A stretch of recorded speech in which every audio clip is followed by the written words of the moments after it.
शुक्लांबरधरं विष्णुं शशिवर्णं चतुर्भुजं प्रसन्नवदनं ध्यायेत् सर्वविघ्नोपशान्तये।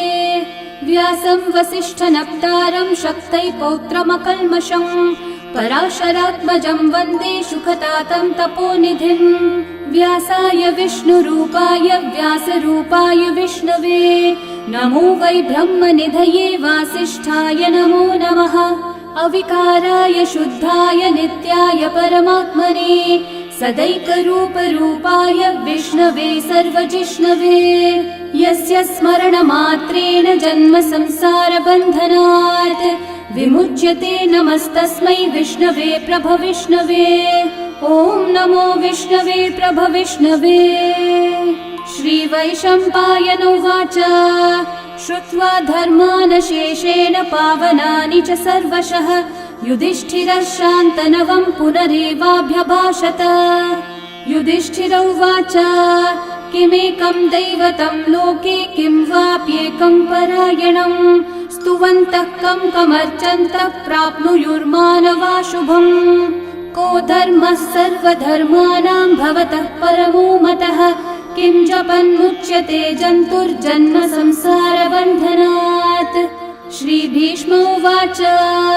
जगत्प्रभुं देवदेवम् अनन्तं पुरुषोत्तमं स्तुवन्नामः सहस्रेण पुरुषस्तततोत्थितः तमेव चार्चयन् नित्यं भक्त्या पुरुषम् अव्ययम्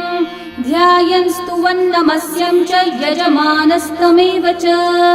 अनादिनिधनं विष्णुं सर्वलोकमहेश्वरं लोकाध्यक्षं स्तुवन्नित्यं सर्वदुःखातिगो भवेत्। ब्रह्मण्यं सर्वधर्मज्ञं लोकानां कीर्तिवर्धनं लोकनाथं महद्भूतं सर्वभूतभवोद्भवम्। एष मे सर्वधर्माणां धर्मोऽधिकतमो मतः यद्भक्त्या पुण्डरीकाक्षं स्तवैरर्चैर्नरः सदा। परमं यो महत्तेजः परमं यो महत्तपः परमं यो महद्ब्रह्म परमं यः परायणम्। पवित्राणां पवित्रं यो मङ्गलानां च मङ्गलम् देवतं देवतानां च भूतानां यो व्ययः पिता यतः सर्वाणि भूतानि भवन्त्यादियुगागमे यस्मिंश्च प्रलयं यान्ति पुनरेव युगक्षये तस्य लोकप्रधानस्य जगन्नाथस्य भूपते विष्णोर्नाम सहस्रं मे शृणु पापभयापहम्। यानि नामानि गौणानि विख्यातानि महात्मनः ऋषिभिः परिगीतानि तानि वक्ष्यामि भूतये। ऋषिर्नाम्नां सहस्रस्य वेदव्यासो महामुनिः छन्दोऽनुष्ठुप् तथा देवो भगवान् देवकीसुतः अमृतांशोद्भवो बीजं शक्तिर्देवकीनन्दनः त्रिसामा हृदयं तस्य शान्त्यर्थे विनियुज्यते। विष्णुं जिष्णुं महाविष्णुं प्रभविष्णुं महेश्वरम् अनेकरूपदैत्यान्तं नमामि पुरुषोत्तमम्।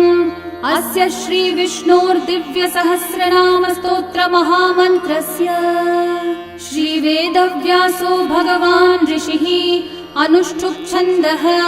श्रीमहाविष्णुः परमात्मा श्रीमन्नारायणो देवता अमृतांशोद्भवो भानुरिति बीजम् देवकीनन्दनसृष्टेति शक्तिः उद्भवक्षोभणो देव इति परमो मन्त्रः शङ्खबृन्नन्दकी चक्रीति कीलकम् शार्ङ्गधन्वा गदाधर इति अस्त्रम् रथाङ्गपाणिरक्षोभ्य इति नेत्रम् त्रिसामा सामगः सामेति कवचम् आनन्दं परब्रह्मेति योनिः ऋतुः सुदर्शनः काल इति दिग्बन्धः श्रीविश्वरूप इति ध्यानम् श्रीमहाविष्णुः प्रीत्यर्थे सहस्रनाम जपे विनियोगः।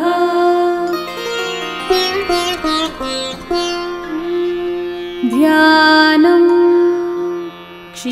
धन्वत् प्रदेशे शुचिमणिविलसत्सैकते मौक्तिकानाम् माला क्लृप्तासनस्थस्फटिकमणिनिभैर्मौक्तिकैर्मण्डिताङ्गः शुभ्रैरभ्रैरतभ्रैरुपरि विरचितैर्मुक्तपीयूषवर्षैः आनन्देन पुनीयादरिनलिनगदा शङ्खपाणिर्मुकुन्दः भुःपादौ यस्य नाभिर्वियदसुरनिलश्चन्द्रसूर्यौ च नेत्रे कर्णावाशाः शिरौ द्योर्मुखमपि दहनो यस्य वास्तेयमब्धिः अन्तस्थं यस्य विश्वं सुरनरखगो भोगि गन्धर्वदैत्यैः चित्रं रं रम्यते तं त्रिभुवन विपुषं विष्णुमीशं नमामि। ॐ नमो भगवते वासुदेवाय। शान्ताकारं भुजगशयनं पद्मनाभं सुरेशं विश्वाधारं गगनसदृशं मेघवर्णं शुभाङ्गं लक्ष्मीकान्तं कमलनयनं योगिहृद्ध्यानगम्यं वन्दे विष्णुं भवभयहरं सर्वलोकैकनाथम् मेघश्यामं पीतकौशेयवासं श्रीवत्साङ्कं कौस्तुभोद्भासिताङ्गं पुण्योपेतं पुण्डरीकायताक्षं विष्णुं वन्दे सर्वलोकैकनाथम् नमः समस्तभूतानामादिभूताय भूभृते अनेकरूपरूपाय विष्णवे प्रभविष्णवे सशङ्खचक्रं सकिरीटकुण्डलं सपीतवस्त्रं सरसीरुहेक्षणं सहारवक्षस्थलशोभिकौस्तुभं नमामि विष्णुं शिरसा चतुर्भुजम् छायायां पारिजातस्य हेमसिंहासनोपरि आसीनमं बुधश्याममायताक्षम् अलङ्कृतम् चन्द्राननं चतुर्बाहुं श्रीवत्साङ्कितवक्षसं रुक्मिणी सत्यभामाभ्यां सहितं कृष्णमाश्रये। ॐ विश्वं विष्णुर्वषट्कारो भूतभव्यभवत्प्रभुः भूतकृद्भूतभृद्भावो भूतात्मा भूतभावनः भूतात्मा परमात्मा च मुक्तानां परमागतिः अव्ययः पुरुषः साक्षी क्षेत्रज्ञोऽक्षर एव च योगो योगविदां नेता प्रधानः पुरुषेश्वरः नारसिंहः वपुः श्रीमान् केशवः पुरुषोत्तमः सर्वः शर्वः शिवस्थाणोर्भूतादिर्निधिरव्ययः सम्भवो भावनो भर्ता प्रभवः प्रभुरीश्वरः स्वयंभू शम्भुरादित्यः पुष्कराक्षो महास्वनः अनादिनिधनो धाता विधाता धातुरुत्तमः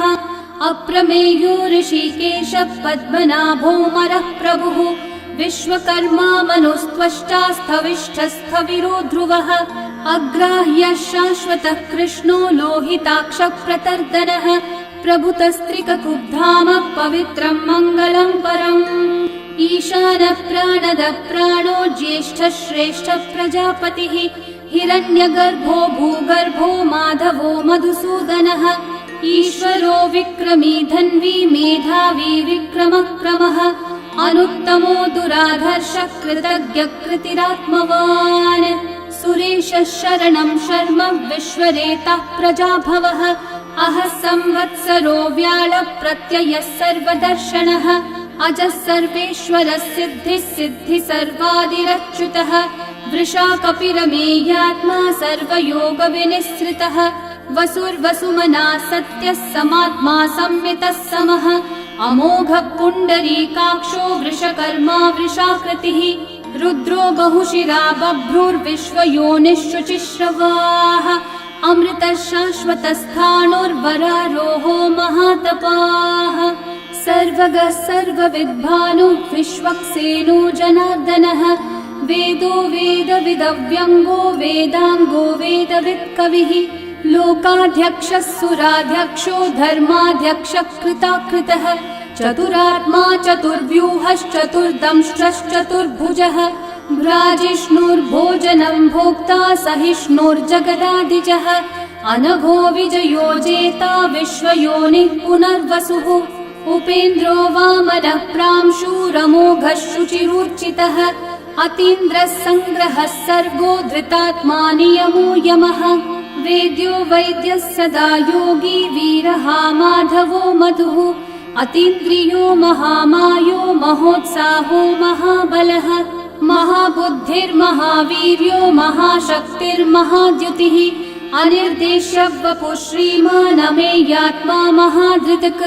महेश्वासो महीभर्ता श्रीनिवासः सतां गतिः अनिरुद्धः सुरानन्दो गोविन्दो गोविदाम्पतिः मरीचिर्दमनोहंसः सुपर्णो भुजगोत्तमः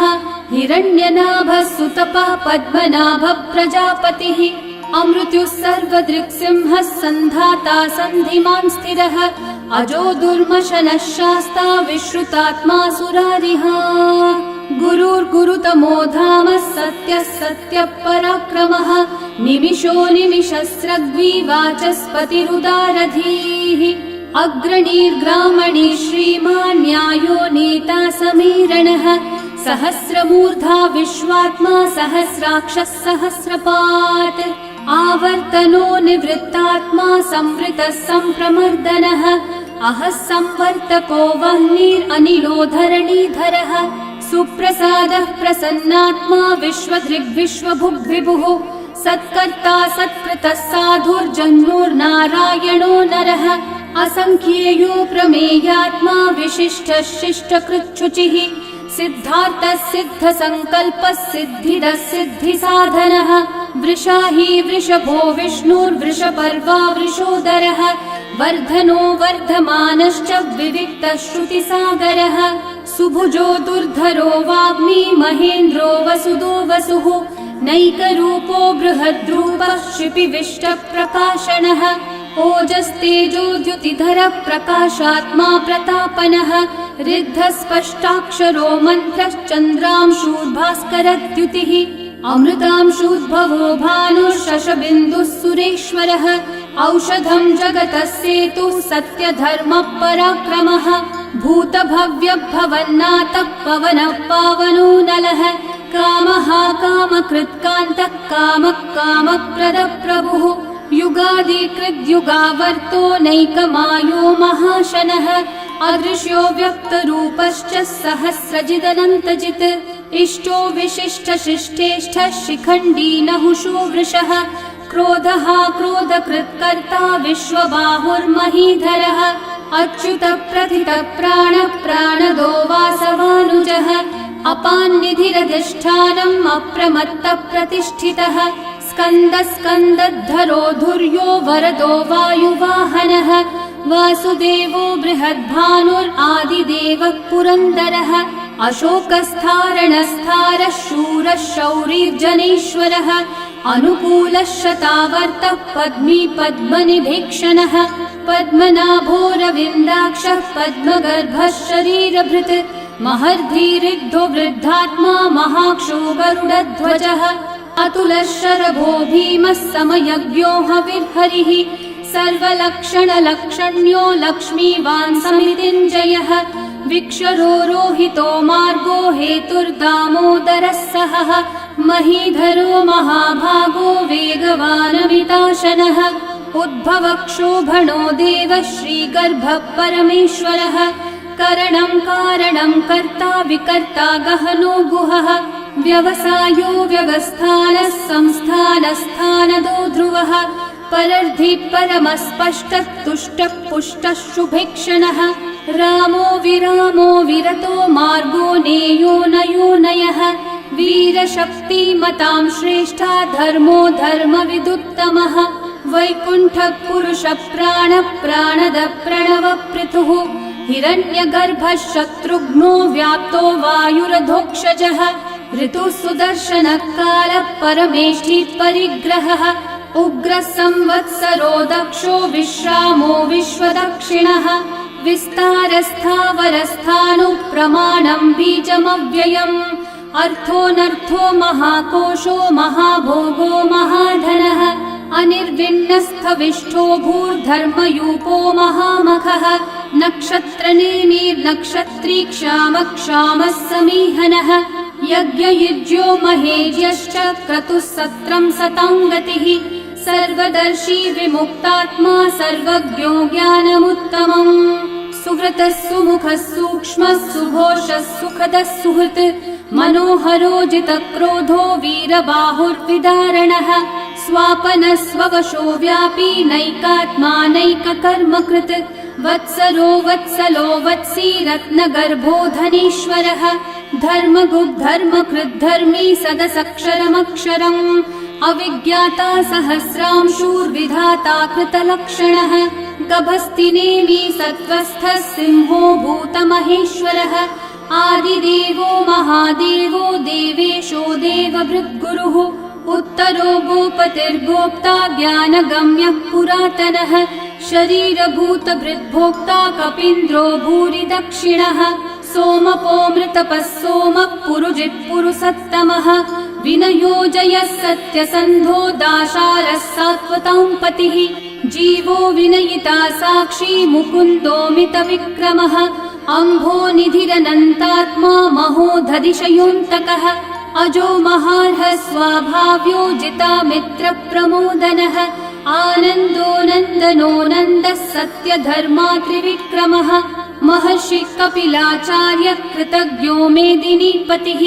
त्रिपदस्त्रिदशाध्यक्षो महाशृङ्गकृतान्तकृत् महावराहो गोविन्दः सुषेणः कनकाङ्गदे गुह्यो गभीरो गहनो गुप्तश्चक्रगदाधरः वेधास्वाङ्गोचितकृष्णो दृढसङ्कर्षणोच्युतः वरुणो वारुणो वृक्षः पुष्कराक्षो महामनाः भगवान् भगहानन्दी वनमाली हलायुधः आदित्यो ज्योतिरादित्यः सहिष्णुर्गतिसत्तमः सुधन्वाखण्ड परशुर्दारुणो द्रविणप्रदः दिवस्पृक् सर्वदृग्व्यासो वाचस्पतिरयो निजः त्रिसामासामगः सामन्निर्वाणम् भेषजम्भिषक् सन्न्यासकृच्छमः शान्तो निष्ठा शान्तिपरायणम् शुभाङ्गः शान्तिदः सृष्टा कुमुदः कुवलेशयः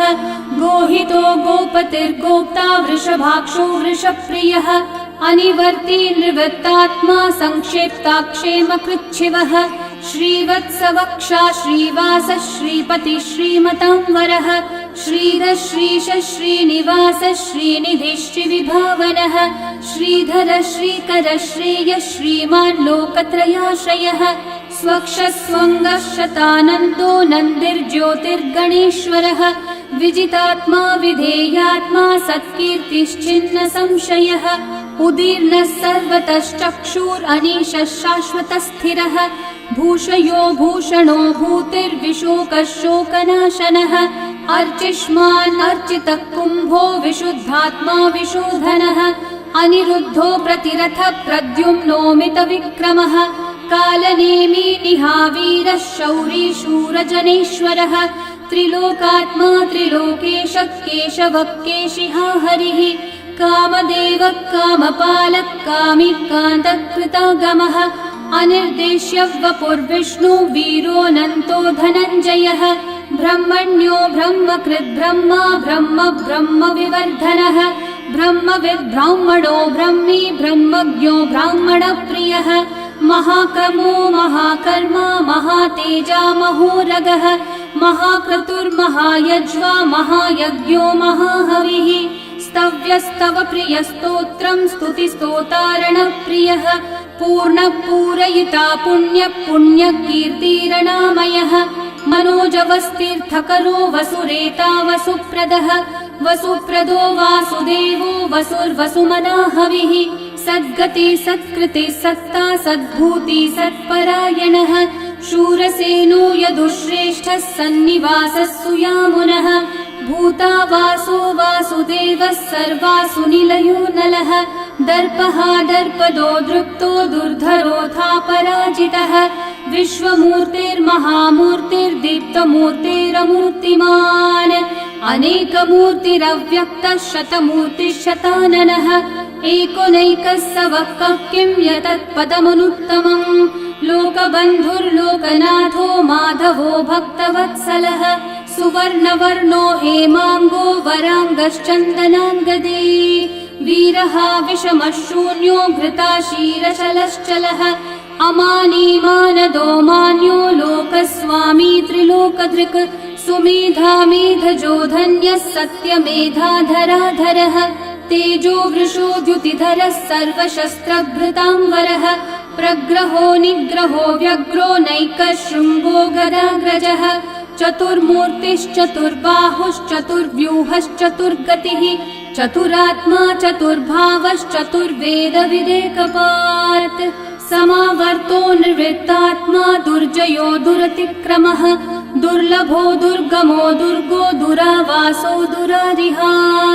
शुभांगो लोकसारङ्गः सुतन्तुस्तन्तुवर्धनः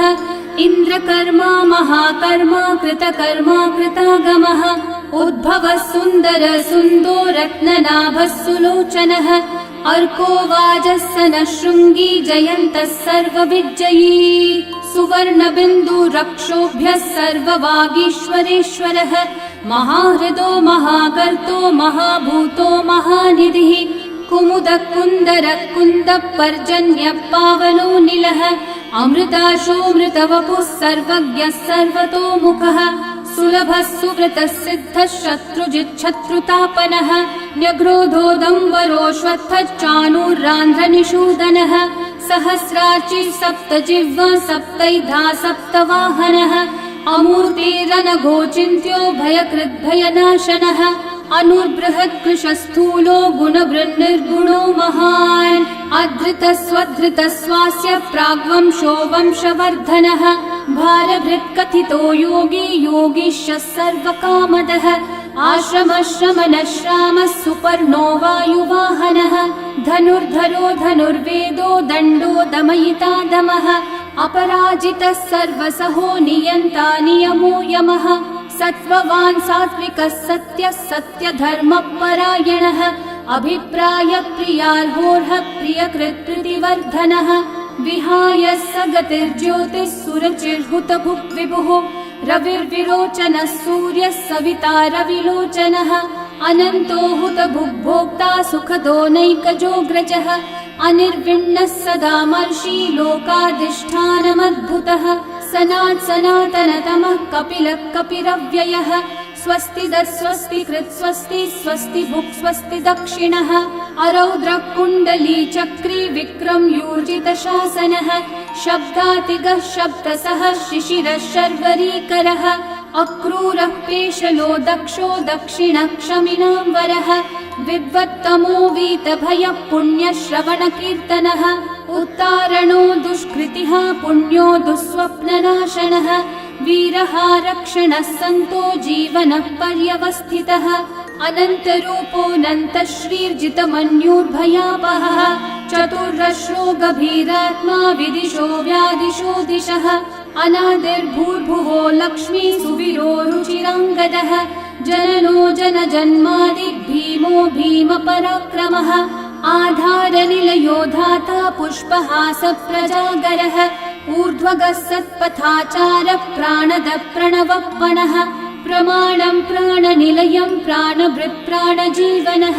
तत्त्वं तत्त्वविदेकात्मा जन्म मृत्युजरातिगः भूर्भुवः स्वस्तरुस्तारः सविता प्रपितामहः यज्ञो यज्ञपतिर्यज्वा यज्ञाङ्गो यज्ञवाहनः यज्ञभृद्यज्ञकृद्यज्ञी यज्ञगुह्यज्ञसाधनः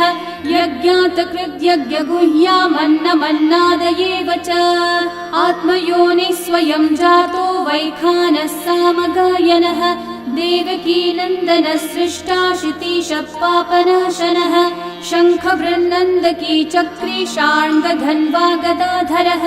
रथाङ्गपाणिरक्षोभ्यः सर्वप्रहरणायुधः सर्वप्रहरणायुध ॐ नम इति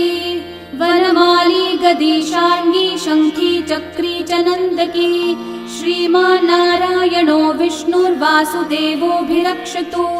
वनमाली गदी शार्ङ्गी शङ्खी चक्री च नन्दकी श्रीमान्नारायणो विष्णुर्वासुदेवोऽभिरक्षतु वनमाली गदी शार्ङ्गी शङ्खी चक्री च नन्दकी श्रीमान्नारायणो विष्णुर्वासुदेवोऽभिरक्षतु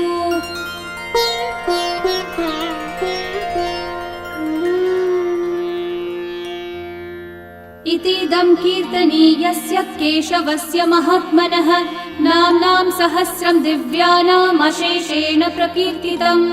य इदं शृणुयान्नित्यं यश्चापि परिकीर्तयेत् नाशुभं प्राप्नुयात् किञ्चित् सोमुत्रेह च मानवः वेदान्तगो ब्राह्मणः स्यात् क्षत्रियो विजयी भवेत् वैश्यो धनसमृद्धः स्यात् शूद्रः सुखमवाप्नुयात् धर्मार्थी प्राप्नुयात् धर्मम् अर्थार्थी चार्थमाप्नुयात् कामानवाप्नुयात् कामी प्रजार्थी चाप्नुयात् प्रजाम् भक्तिमान् यः सदोत्थाय शुचिस्तद्गतमानसः सहस्रं वासुदेवस्य नाम्नामेतत् प्रकीर्तयेत् यशः प्राप्नोति विपुलं याति प्राधान्यमेव च अचलां श्रियमाप्नोति श्रेय प्राप्नोत्यनुत्तमम् न भयं क्वचिदाप्नोति वीर्यं तेजश्च विन्दति भवत्यरोगो द्युतिमान् बलरूपगुणान्वितः रोगार्तो मुच्यते रोगात् बद्धो मुच्येत बन्धनात् भयान् मुच्येत भीतस्थो मुच्येतापन्न आपदः दुर्गान्यतितरत्याशु पुरुषः पुरुषोत्तमम् स्तुवन्नाम सहस्रेण नित्यं भक्ति समन्वितः वासुदेवाश्रयो मर्त्यो वासुदेवपरायणः सर्वपापविशुद्धात्मा याति ब्रह्म सनातनम् न वासुदेव भक्तानामशुभं विद्यते क्वचित् जन्म मृत्यु जरा व्याधि भयं नैवोपजायते इमं स्तवमधीयानः श्रद्धा भक्ति समन्वितः युज्येतात्मसुख शान्ति श्रीधृति स्मृति कीर्तिभिः न क्रोधो न च मात्सर्यं न लोभो नाशुभा मतिः भवन्ति कृतपुण्यानां भक्तानां पुरुषोत्तमे द्यौस चन्द्रार्कनक्षत्राखं दिशो भूर्महो दधिः वासुदेवस्य वीर्येण विदतानि महात्मनः ससुरासुरगन्धर्वं स यक्षोरगराक्षसं जगद्वशे वर्ततेदं कृष्णस्य सचराचरम् इन्द्रियाणि मनोबुद्धिः सत्त्वं तेजो बलं द्युतिः वासुदेवात्मकन्याहुः क्षेत्रं क्षेत्रज्ञ एव च सर्वागमानामाचार प्रथमं परिकल्पते आचार प्रभवो धर्मो धर्मस्य प्रभुरच्युतः ऋषयः पितरो देवा महाभूतानि धातवः जङ्गमाजङ्गमं चेदं जगन्नारायणोद्भवम् योगो ज्ञानं तथा साङ्ख्यं विद्या शिल्पादिकर्म च वेदाशास्त्राणि विज्ञानम् एतत् सर्वं जनार्दनात् एको विष्णुर्महद्भूतं पृथक् भूतान्यनेकशः त्रीन् लोकान् व्याप्य भूतात्मा भुङ्क्ते विश्वभुगव्ययः इमं स्तवं भगवतो विष्णोर्व्यासेन कीर्तितम् पठ्येद्य इच्छेत् पुरुषः श्रेयः प्राप्तुं सुखानि च विश्वेश्वरमजं देवं जगतः प्रभुमव्ययम् भजन्ति ये पुष्कराक्षं न ते यान्ति पराभवम् न ते यान्ति पराभवम् ॐ नमः इति अर्जुनोवाच पद्मपत्रविशालाक्ष पद्मनाभः सुरोत्तम भक्तानामनुरक्तानां त्राता भवजनार्दन श्रीभगवानुवाच यो मां नाम सहस्रेण स्तोतुमिच्छति पाण्डव सोऽहमेकेन श्लोकेन स्तुत एव न संशयः स्तुत एव न संशय ॐ नमः इति व्यास उवाच वासनाद्वासुदेवस्य वासितं भुवनत्रयम् सर्वभूतनिवासोऽसि वासुदेव नमोऽस्तु ते श्रीवासुदेव नमोऽस्तु ॐ नमः इति पार्वत्योवाच केनोपायेन लघुना विष्णोर्नाम सहस्रकम् पठ्यते पण्डितेर्नित्यं श्रोतुमिच्छाम्यहं प्रभो ईश्वरोवाच श्रीराम राम रामेति रमे रामे मनोरमे सहस्रनाम तत्तुल्यं राम नाम वरानने श्रीराम राम रामेति रमे रामे मनोरमे सहस्रनाम तत्तुल्यं राम नाम वरानने श्रीराम राम रामेति रमे रामे मनोरमे सहस्रनाम तत्तुल्यं राम नाम वरानने श्रीराम नाम वरानन ॐ नमः इति ब्रह्म उवाच नमोऽस्त्वनन्ताय सहस्रमूर्तये सहस्रपादाक्षि शिरोरुबाहवे सहस्रनाम्ने पुरुषाय शाश्वते सहस्रकोटियुगधारिणे नमः। सहस्रकोटियुगधारिण ॐ नम इति। सञ्जय उवाच यत्र योगेश्वरः कृष्णो यत्र पार्थो धनुर्धरः तत्र श्रीर्विजयो भूतिर्ध्रुवा नीतिर्मतिर्मम। श्रीभगवानुवाच अनन्याश्चिन्तयन्तो मा ये जनाः पर्युपासते तेषां नित्याभियुक्तानां योगक्षेमं वहाम्यहम्। परित्राणाय साधूनां विनाशाय च दुष्कृतां धर्म संस्थापनार्थाय सम्भवामि युगे युगे। आर्ता विषण्णा शिथिलाश्च भीता घोरेषु च व्याधिषु वर्तमानाः संकीर्त्य नारायण शब्दमात्रं विमुक्तदुःखा सुखिनो भवन्तु। कायेन वाचा मनसैन्द्रियैर्वा बुद्ध्यात्मना वा प्रकृते स्वभावात् करोमि यद्यत् सकलं परस्मै नारायणायेति समर्पयामि। श्री विष्णु सहस्रनाम स्तोत्रम् सम्पूर्णम्।